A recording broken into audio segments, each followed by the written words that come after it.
नमस्ते, जय हिंद और विश्लेषण के एक और अध्याय में आपका स्वागत है। मैं हूं आनंद नरसिम्हन और हमेशा की तरह मेरे सामने विराजमान है न्यूज़ 18 के कन्वर्जेंस एडिटर ब्रजेश कुमार सिंह, वरिष्ठ पत्रकार भी हैं और एक वो सज्जन है जो आज के विषय से इनका काफ़ी गहरा और क्लोज ताल्लुक है। कहा जाए तो इस खबर को सबसे पहले साक्ष्य या जग जाहिर करने वाले ये सज्जन ही थे। बात 27 फरवरी 2002 की कर रहे हैं। एक हाल ही में चित्रपट आया है, यानी कि पिक्चर मूवी रिलीज हुई है, साबरमती रिपोर्ट। और इस पर प्रधानमंत्री नरेंद्र मोदी, अमित शाह सब ने काफ़ी टिप्पणी की है और इन दोनों ने खासकर, क्योंकि इनकी जो राजनीतिक करियर या गुजरात के शासन को लेकर इनके कार्यकाल में जो इनको झेलना पड़ा, काफ़ी कुछ इस संदर्भ से, यहीं से, इस घटनाक्रम के बाद जो कुछ हुआ वहीं से शुरू हुआ। लोग गोधरा कांड को याद करते हैं लेकिन उसे जोड़ते हैं एक पोग्राम से जिसमें कि हिंदू भी मरे, मुसलमान भी मरे, गुजरात में जो दंगे हुए। लेकिन 27 फरवरी की बात अगर आज हम विकिपीडिया पर भी करें ब्रजेश जी, जैसे मैं आपको नमस्ते कहता हूँ, उसको कहा जाता है कि घटना घटी थी, उसके बाद जो हुआ उस पर ध्यान दीजिए। ये घटना तो ट्रिगर पॉइंट कहा जाता है, ये टिपिंग पॉइंट कहा जाता है। क्या घटा था इससे? देखिए, ये जो घटना थी, अगर आप भारत का इतिहास उठाकर देखें तो मुझे नहीं लगता कि 1947 के बाद, 15 अगस्त 1947 को देश का विभाजन हुआ था। उसके बाद से आपको पता है कि पोस्ट पार्टीशन राइट्स हुई थी, जिसमें कि अ, इधर के पंजाब से जाने वाली ट्रेनों के साथ जो हुआ था, या फिर आज का जो पाकिस्तान है उस तरफ से आने वाली ट्रेनों के साथ जो हुआ था, और हम सब लोग जानते हैं, कई सारी फिल्मों में भी वो अच्छी तरीके से उसको डॉक्यूमेंट किया गया है। इतिहास की किताबों में है कि कैसे पूरी की पूरी जो ट्रेन के तमाम डब्बों में लाशें भरकर आती और जाती थी। ये दोनों तरफ का ये हाल था, उस तरह का वायलेंस था। लेकिन उसके बाद शायद 27 फरवरी 2002 वो सुबह इतनी अनफॉर्चुनेट थी कि आप कल्पना नहीं कर सकते कि एक ट्रेन जो कि मुजफ्फरपुर से चली थी, जिसमें कि कुछ लोग सवार हुए थे अयोध्या से, ठसाठस भरी हुई पूरी ट्रेन थी। और साबरमती, अगर आप वैसे भी जानते हैं, काफ़ी पुरानी ट्रेन है उस रूट की, और चूंकि हर जगह रुक रुक कर चलती है इसलिए उसमें हमेशा सवारियां भरी रहती हैं। वो ट्रेन गोधरा में पहुंचती है 27 फरवरी 2002 की सुबह। और मैं बता दूं कि साबरमती अपनी लेट लतीफ़ी के लिए भी जानी जाती है। हमेशा वो ट्रेन लेट ही रहती है, ऑन टाइम तो बहुत कम ही उस ज़माने में चला करती थी। अब मुझे नहीं पता कि आज की तारीख में क्या हालात हैं। तो करीब मोटा मोटी अगर आप देखें 4 घंटे से के आसपास वो लेट थी।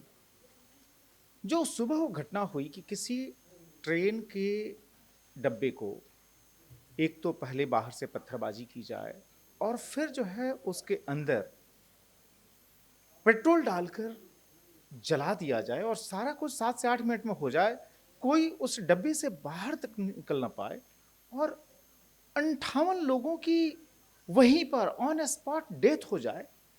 और इस तरह की आग, जिसमें कि बहुत लंबा समय लगा लोगों को आइडेंटिफाई करने में। और यही नहीं, मैं बता दूं कि 7 बॉडीज तो ऐसी रही जिनकी की कभी पहचान ही नहीं हो पाई। बियॉन्ड आइडेंटिफिकेशन हो गए थे।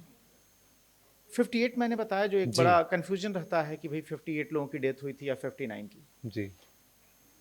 उसकी कहानी ये है कि उस दिन 58 लोगों की उसमें डेथ हुई थी, जिसमें बच्चे थे, बूढ़े थे, हर कहते उम्र हैं के लोग थे। 27 महिलाएं थी और करीब 10 बच्चे थे। जी हाँ, जी हाँ।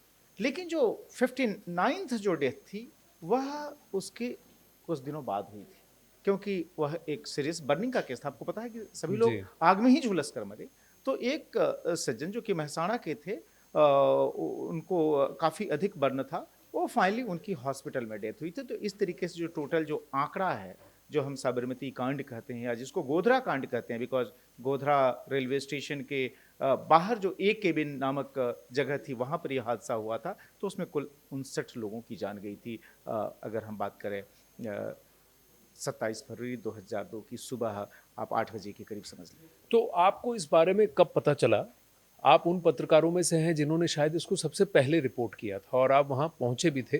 तो मैं आपसे जानना चाहता हूँ कि एक्चुअली वहाँ हुआ क्या था? क्योंकि इसके अलग-अलग वर्णन हैं और कई सारे ऐसे वर्णन हैं जो ये दिखाने की कोशिश करते हैं कि नहीं साहब, इसको किसी भीड़ ने नहीं जलाया और उस भीड़ को ऐसा भी नहीं कहा जाता कि किसी एक वर्ग विशेष यानी मुसलमानों की भीड़ थी, उसे बस मॉब कहा जाता है। ये काफ़ी ब्रॉड ब्रशिंग की जाती है। सिर्फ हिंदू मरे थे ये बात नहीं उठाई जाती है। फिर उसके बाद गुजरात में जो हुआ उसका वर्णन होता है और वो भी एक लॉपसाइडेड नैरेटिव होता है। लेकिन मैं पहले जानना चाहता हूँ हुआ एक्चुअली उस दिन क्या था? लोगों ने बाहर से इसको जलाया, किसी ने अंदर घुस के जलाया, क्यों कंपार्टमेंट S6 को ही आग लगाई गई? बहुत सारे प्रश्न ऐसे पूछे जाते हैं। कहीं और वर्णन है कि 4-5 बोगीज में आग लगी थी लेकिन S6 सबसे ज़्यादा झुलस गया था। हुआ क्या था? देखिए, अगर आप उस सुबह की बात करें तो मैं आपको बता दूं कि उस ज़माने में आज जिस तरीके से डिजिटल क्रांति है, उस तरीके से डिजिटल क्रांति नहीं हुई थी। हम्म। वह 3G का भी इरा नहीं था। मोबाइल फ़ोन काफ़ी महंगे हुए करते थे। कॉल रेट्स की अगर मैं बात करूं, उस ज़माने में आप नोकिया, सीमेंस, मोटोरोला, ये हम्म। 3-4 ही कंपनियां थी जो कि मोबाइल बनाती थी। इस तरीके से आज का दौर नहीं है जिसमें कि आपको सैकड़ों कंपनियां हैं और जो बनाती हैं और इतना अधिक मोबाइल पेंट्रेशन है। आपकी जानकारी के लिए बता दूं कि गोधरा शहर के बाहर मोबाइल नेटवर्क नहीं चला करते थे। हम्म। उस दिन की सुबह की आप बात कर रहे हैं तो चूंकि मोबाइल कॉल रेट्स काफ़ी महंगी थी, तो इसलिए उस समय हम लोग इनकरेज करते थे। और आपको पता है, चूंकि हम सभी लोग न्यूज़ सिस्टम के अंदर काम करते हैं, मॉर्निंग की एक मीटिंग होती है असाइनमेंट की, जिसमें कि आउट स्टेशन करेस्पॉन्डेंट्स के साथ भी जो है असाइनमेंट लीड या जो भी असाइनमेंट पे व्यक्ति मौजूद होता है वो बात करता है कि भाई आज की क्या डेवलपमेंट्स हैं। और सुबह में नॉर्मली इसलिए क्योंकि एक तो आप प्रीवियस नाइट तक लगातार जानने की कोशिश करते हैं कि अगले दिन क्या होने वाला है, या फिर सुबह में जब आप उठते हैं अखबार देखते हैं कि कहीं कुछ आपकी निगाह से तो छूट नहीं गया, हम्म। कल की कोई बड़ी डेवलपमेंट रही या आज कोई होने वाली है जिसका इंडिकेशन अखबार में हो, और फिर उसके हिसाब से अपनी दिनचर्या तय करते हैं। 27 फरवरी की ये सुबह कुछ वैसे ही था। मैं अहमदाबाद में अपने घर पर बैठा हुआ था और अहमदाबाद पहुंचे हुए मुझे आप समझ लें कि 3 वर्ष हो चुके थे। 99 में मैं गया था और 2002 की ये घटना है। अचानक मेरे पास एक सज्जन का फ़ोन आया, अहमदाबाद से ही ताल्लुक़ रखते थे, संघ से भी जुड़े हुए थे।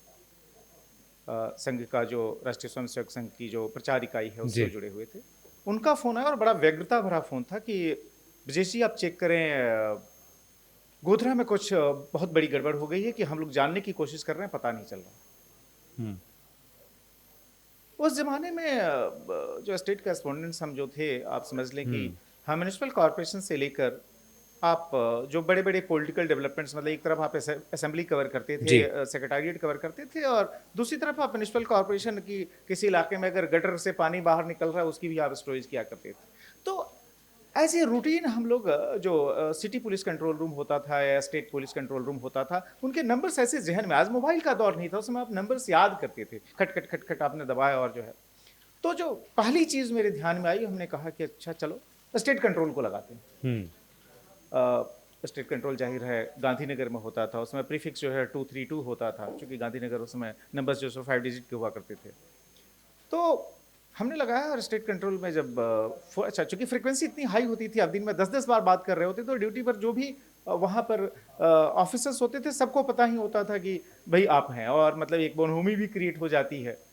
तो सामने से तुरंत कहा गया कि जी हाँ, गोधरा में कुछ बड़ा हुआ है, एक ट्रेन जो है उसमें आग लगी है और फायर ब्रिगेड की गाड़ियाँ वगैरह भेजी गई हैं, हम्म। और हम लोग फर्दर डिटेल्स की वेट कर रहे हैं। ज़ाहिर है अपने आप में ट्रेन में आग लगना और फायर ब्रिगेड की गाड़ियाँ गई है। आप अगर एक जर्नलिस्ट हैं, और चूँकि मैं बता दूँ कि उस समय तक जर्नलिज़्म करते-करते मुझे जो है 7 साल हो चुके थे। तो इसलिए तुरंत एक दिमाग में कुछ कौंधा भी कि कुछ अरे तो ट्रेन गड़बड़ में है, कुछ कुछ तो गड़बड़ हुआ है। है। मैं जो सो अपने ऑफिस से, चूँकि हमारा ऑफिस अहमदाबाद के जज बंगलो एरिया में हुआ करता था, चूँकि हाई कोर्ट के जजेस रहते हैं, मैं जो है थलतेज करके एरिया में रहता था, करीब 3 किलोमीटर की दूरी है। उस समय सड़कें भी, चूँकि थलतेज थोड़ा उसमें कंपैरेटिवली वहाँ की सड़कें बहुत अच्छी नहीं थी, अंदर का इलाका था। तो मुझे तुरंत दिमाग में आया कि क्या करें? चूँकि हमने गोधरा में जो हमारा स्ट्रिंगर होता था लोकल, उसको फ़ोन लगाया, फ़ोन नहीं लगा। मैंने बता दूं कि मोबाइल जो है, उस समय मैंने पहले भी चर्चा की करेक्ट। कि गोधरा शहर से आप जैसे ही बाहर निकले तो वो रेंज जो खत्म। नेटवर्क खत्म हो जाता था। और हुआ यूं था कि उस दिन गोधरा के जितने भी स्ट्रिंगर्स थे, रिपोर्टर्स थे, वो सारे के सारे जो है गोधरा शहर से बाहर निकले हुए थे सुबह सुबह, क्योंकि एक बड़ी डेवलपमेंट कहीं रूरल एरिया में कोई मीटिंग हो रही थी। तो अनफॉर्चुनेट पार्ट ये था कि पुलिस ऑफिसर्स जो है सो जाहिर है जो स्पॉट पे थे वह फोन पिक करने की कंडीशन में नहीं थे। जो आपके अपने जो रेगुलर सिस्टम होते हैं वो सारे के सारे बाहर निकले हुए थे, तो आप करते क्या? तो फिर एक ही आपके पास विकल्प था कि फटाफट यहां से किसी को भेजो। अब अहमदाबाद से गोधरा उस जमाने में भी 3 घंटे का रास्ता कम से कम। मुझे लगा कि मैं तैयार होकर, जाहिर है सुबह आप शर्ट पैंट पहन के तो बैठते नहीं है घर में, आप नॉर्मल कैजुअल कपड़े में होते, और समय जो है वो सबसे बड़ी चीज होती है जो हम लोग डेडलाइन मेंटेन करना करते हैं जर्नलिज्म में।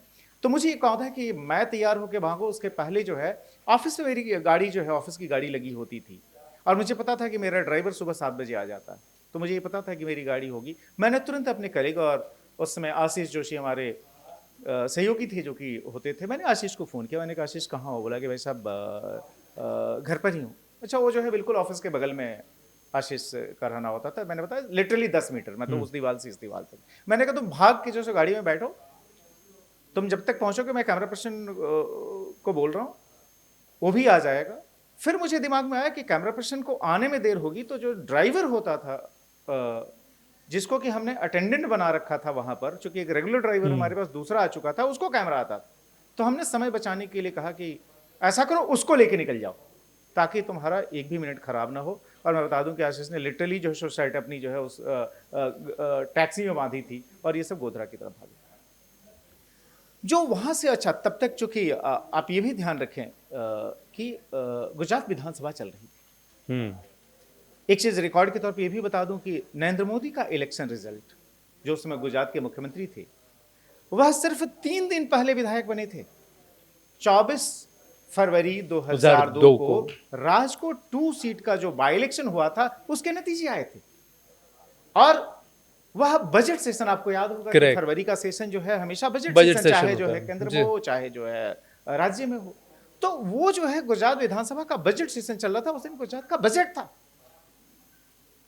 तो जाहिर है पूरी की पूरी जो मिनिस्ट्री थी, जो विधायक थे तमाम पार्टियों के, वो विधानसभा में थे। तो उस दिन जो है एक तरफ मैंने अपने सहयोगी को भगाया गोधरा की तरफ, मैं खुद भाग के गांधीनगर की तरफ। लगातार अपडेट का काम, चूंकि आपको पता है वह आशीष जाहिर है बिल्कुल वो जो पुरजोर रफ्तार से दौड़ाते हुए गाड़ी वहां पहुंचे थे, और फिर वहां जाके जो पहला कॉल बंदे ने किया वो ये था कि भाई साहब हालात तो यहाँ बहुत ही भयावह है। मैं आपको बता दूं कि जो हमारे वीडियो जर्नलिस्ट मित्र जो कि काफ़ी क्लोज से जाकर कैमरा वर्क करते हैं, जब खासतौर पे इस तरह की घटनाएं हों, जब ये लोग पहुंचे थे वहां पर S6 कोच जो कि आगजनी का शिकार हुई थी, तो बहुत सारी लाशें तब भी जो है आइदर डब्बे के बाहर थी या फिर जो है सो उनके कुछ हाउसेस डब्बे के अंदर थे।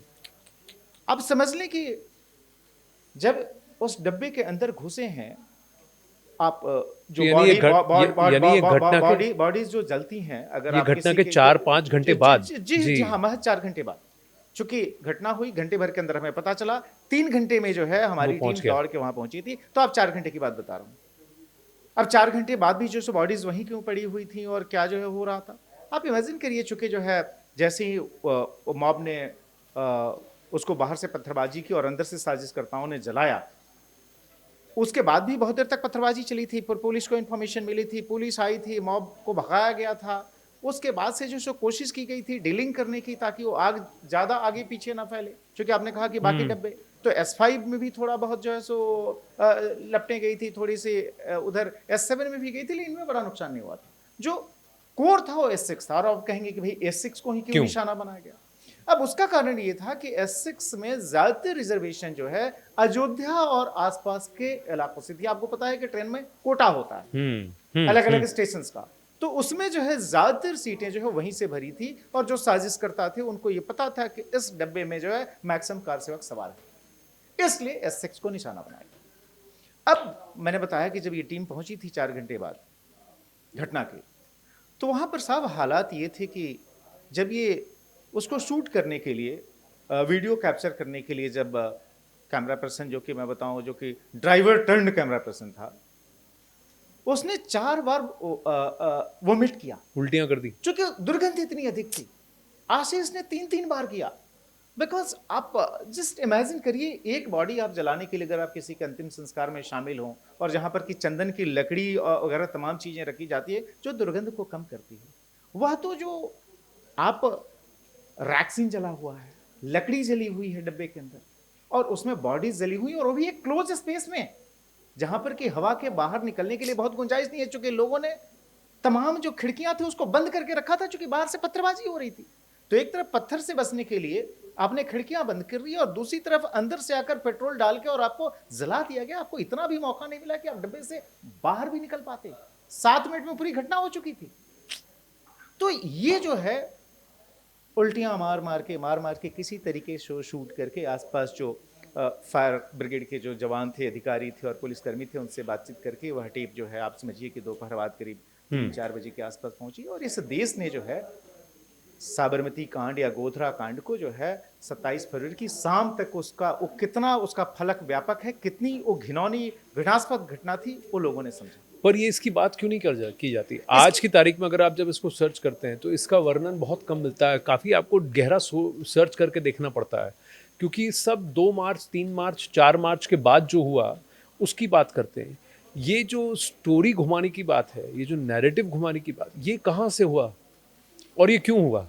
ये जो क्या ये 58 या 59 जो जाने थी, इनकी कोई महत्वता नहीं थी? इसको क्यों भुला दिया गया? देखिए, दो चीजें हैं, मतलब चूंकि हम आप सभी लोग मीडिया में हैं इसलिए इस चीज को समझ सकते हैं। आप मुझे एक चीज बताइए, कहीं भी कम्युनल वायलेंस होता है, अगर मान लीजिए जो है वह अगर मुस्लिम मॉब अगर उसको करती है, तो नॉर्मली हमारी कवरेज का पैटर्न क्या होता है? हम एक समुदाय विशेष कहते हैं। आपने कितनी बार देखा है कि आप किसी कम्युनिटी को, अगर वह माइनॉरिटी कम्युनिटी और खासतौर पे मुस्लिम कम्युनिटी, तो आप उसको आइडेंटिफाई करते हैं? नहीं करते। ये जो है जर्नलिज्म आपको सिखाई गई, और इसका बेसिस क्या रहा है कि नहीं साहब, अगर आप जो है आइडेंटिफाई करेंगे तो उससे समाज में तनाव बढ़ेगा। लेकिन अगर मेजोरिटी कम्युनिटी वो करे तो आपको आइडेंटिफाई करने में कोई दिक्कत नहीं होती। आपको याद होगा कि कम्युनल वायलेंस बिल जो यूपीए के टाइम में लाया गया था, उसमें कहा यह गया था कि अगर कहीं भी अगर इस तरह की वारदात होती है तो जो है सो मेजोरिटी कम्युनिटी जो है सो हिंदू कम्युनिटी पेनलाइज होगी। तो एक माइंडसेट था कि यह जो है इनकन्वीनियंट ट्रूथ एक्सेप्ट करने में परेशानी थी, चूंकि उस समय भी जो है ये कोई नहीं कह रहा था कि जो है वह मुस्लिम मॉब ने किया, जबकि जिस जगह वो घटना हुई थी ए केबिन के ठीक सामने का जो इलाका है, अगर आप गोधरा रेलवे स्टेशन से आप बड़ौदा की तरफ जाएं तो लेफ्ट हैंड साइड में जो इलाका है वो सिग्नल फलिया के तौर पे जाना जाता है। सिग्नल फलिया जो है हार्डकोर मुस्लिम पॉपुलेशन की बस्ती, उसके ठीक सामने ए केबिन। अब आपने कहा कि चर्चा क्यों नहीं होती? अब 27 फरवरी की घटना है, सुबह में ये घटना हुई, शाम तक जो है देश दुनिया ने ये इसको जाना भी पसरना शुरू हुआ, क्योंकि 28 फरवरी को पोस्ट गोधरा राइट शुरू हो गए। चूंकि जैसे ही इस घटना की खबर जैसे कि शाम तक पसरी, यह किसी को भी सन्न कर देने वाली थी कि ऐसा कैसे हो सकता है कि आज़ाद हिंदुस्तान में एक ट्रेन में यात्रियों को आप चारों तरफ से घेर के जिंदा जला दें। और उनका गुनाह क्या? क्योंकि वो जो सो अयोध्या में कार सेवा करके लौट रहे थे। मान लीजिए एक पल को मान ले कि चलिए गोधरा रेलवे स्टेशन पर कुछ वेंडर्स, जो कि जिसमें कि मेजोरिटी अगेन मुस्लिम वेंडर्स थे, चूंकि आसपास की जो पूरी आबादी जो है मुस्लिम आबादी थी, तो इसलिए मैक्सिमम वेंडर्स भी वही थे। तो कुछ मान लीजिए अल्टरकेशन हुआ, कुछ विवाद हुआ, तो इसका अर्थ क्या ये है कि आप उनको जिंदा जला देंगे?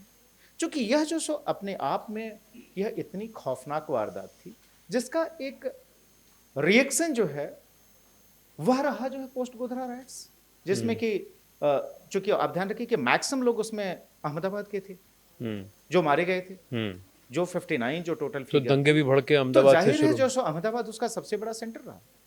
और चूंकि 28 और 1 को ही मैक्सिमम वारदातें हुई, इसलिए पूरा का पूरा नैरेटिव जो है, आप ध्यान रखिए कि वहां 59 लोगों की गोधरा कांड में डेथ हुई, जो कि ट्रिगर रहा, जो कारण रहा।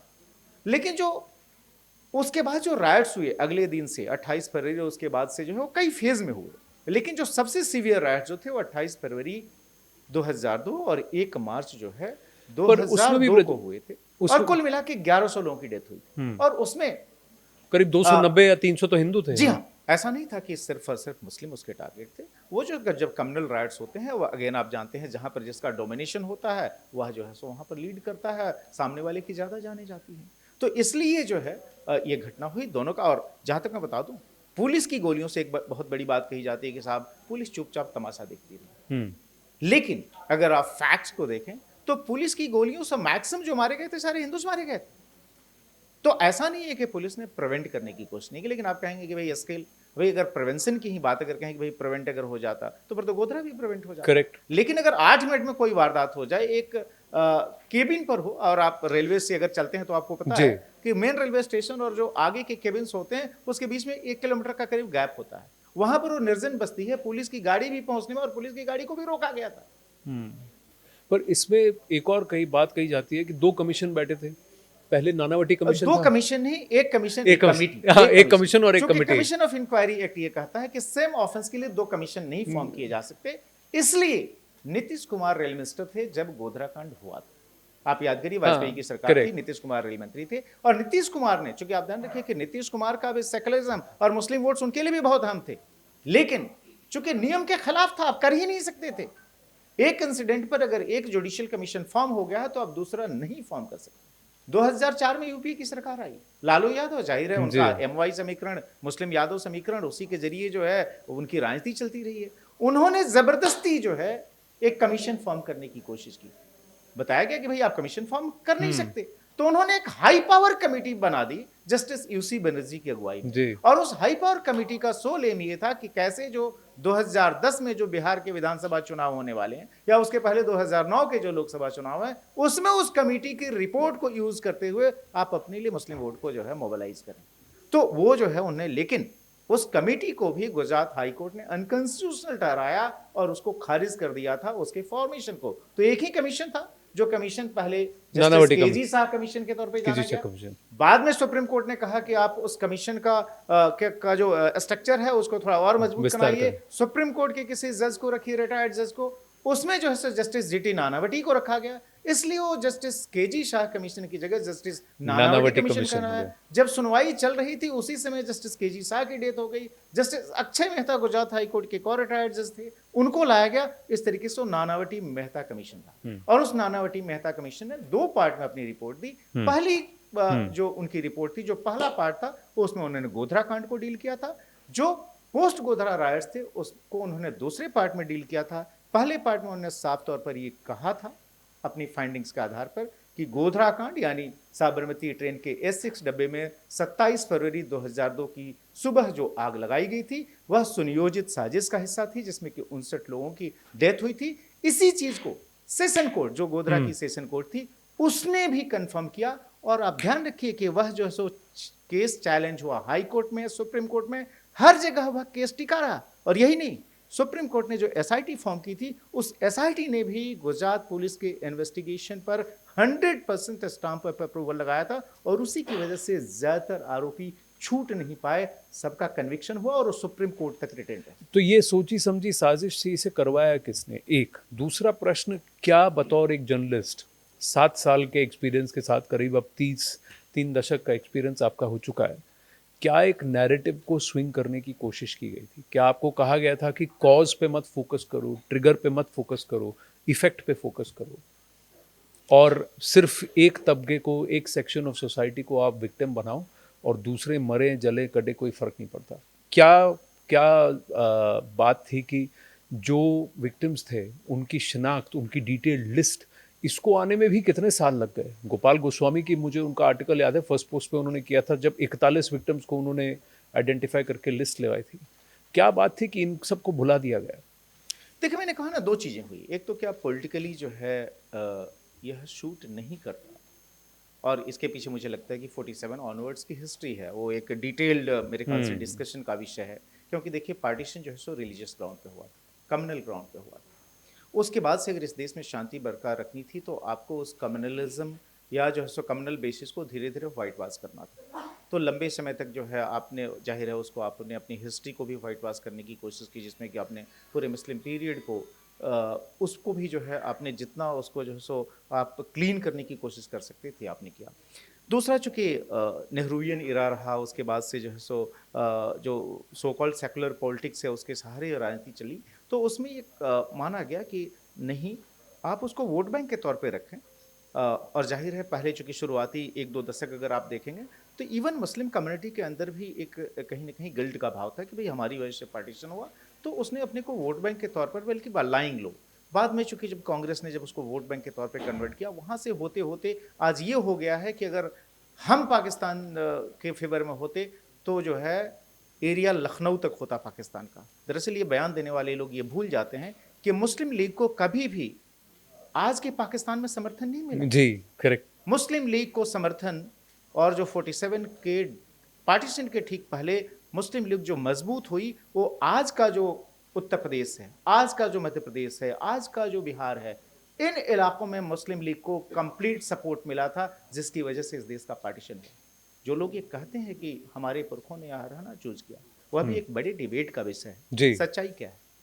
आप ध्यान रखिए कि जब आप पाकिस्तान गए अपने ड्रीम लैंड में, जो पाकिस्तान का आज का जो पंजाबी पाकिस्तान है, जो आज का पाकिस्तान का पंजाब है, उन लोगों ने कभी पाकिस्तान के लिए मुहिम नहीं चलाई। ध्यान रखिए कि पाकिस्तान का जो पंजाब है और हमारा जो पंजाब है, दोनों मिला के जो यूनाइटेड पंजाब था, उसमें यूनियनिस्ट पार्टी की गवर्नमेंट थी। पार्टीशन के पहले मुस्लिम लीग की गवर्नमेंट नहीं थी। सिंध में कांग्रेस की गवर्नमेंट थी, फ्रंटियर के इलाके में कांग्रेस की गवर्नमेंट थी, डॉक्टर खान साहब की जी। तो उन्होंने पाकिस्तान ही बनाया था। पाकिस्तान जो बनाया था, कौन थे पाकिस्तान के पहले प्रधानमंत्री? लियाकत अली खान। तो यूपी से, इधर से गए थे, लखनऊ से गए थे। फाउंडर कौन था? गुजरात से।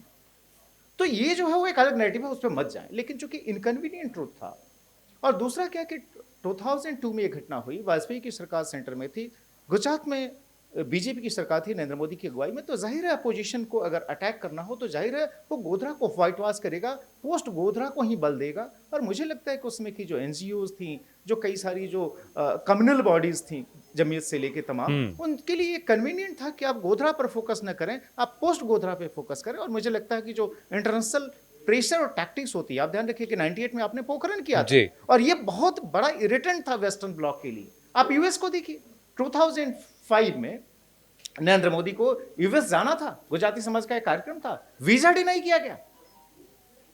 यूके का रुख देख लीजिए, इन सब ने अपने रुख में, तो इसलिए कंबाइंड इकोसिस्टम जो था, एक डीप स्टेट था, जिसने कि इसको पोस्ट गोधरा को तो पूरी ताकत दी, पूरी ताकत से उसको ग्लोबल इशू बना दिया, लेकिन कभी गोधरा की चर्चा नहीं। इस पर और भी लंबी वार्ता बनती है, लेकिन आज के इस विश्लेषण के अध्याय को यहीं पर हम विराम देते हैं। ये विराम अल्प है दोस्तों, जल्द भेंट होगी। धन्यवाद। धन्यवाद।